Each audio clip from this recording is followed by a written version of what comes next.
our breathing increases, our heart rate goes up, we get nervous, maybe we even start to sweat. But either way, we know that things are going wrong. They're not going the way they're supposed to be going. And what do? We follow what started and we panic. And then what happens? Things get worse every single time.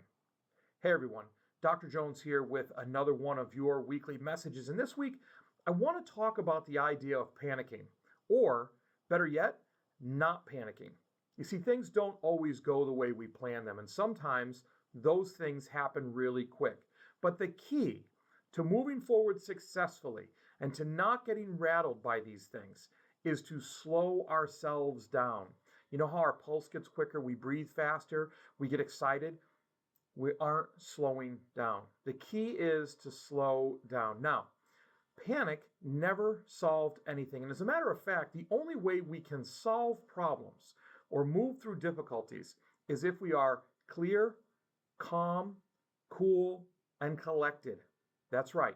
We need to make sure that we are able to make ourselves more still. In other words, slow everything down, because that's when we can actually think things through. That's when we can not react with emotion, which oftentimes many of us have experience with this. I know I do.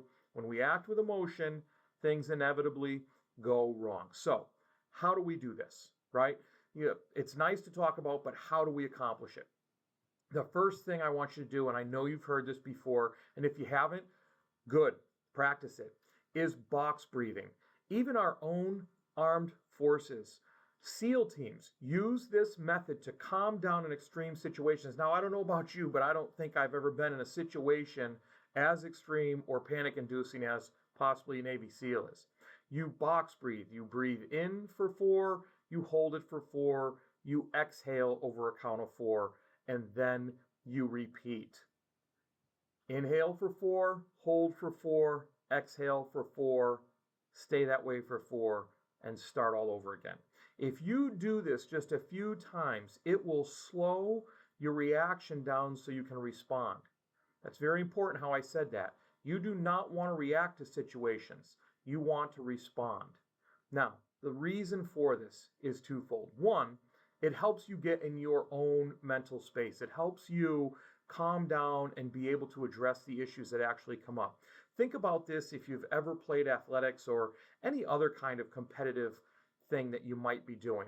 You want to get in the other person's head, right? Sometimes you trash talk or they trash talk you because it knocks you off your game. It gets you in your head. It starts to mess with your confidence and it starts to mess with your collectedness. So, one of these things is when you breathe, you are collecting yourself. You're staying calm. You're staying in the mental space you need to. Sometimes we use the phrase lock in. Well, that will help you do that. The next thing is when you do that and you are still, this has to do with an activity. It helps you see things clearer. Take a glass of water with some dirt in it. That's right, muddy water. And mix it up, shake it around, stir it up a little bit. And that's you when you're panicking. That's you when you're not calming down. Set that glass down, leave it alone.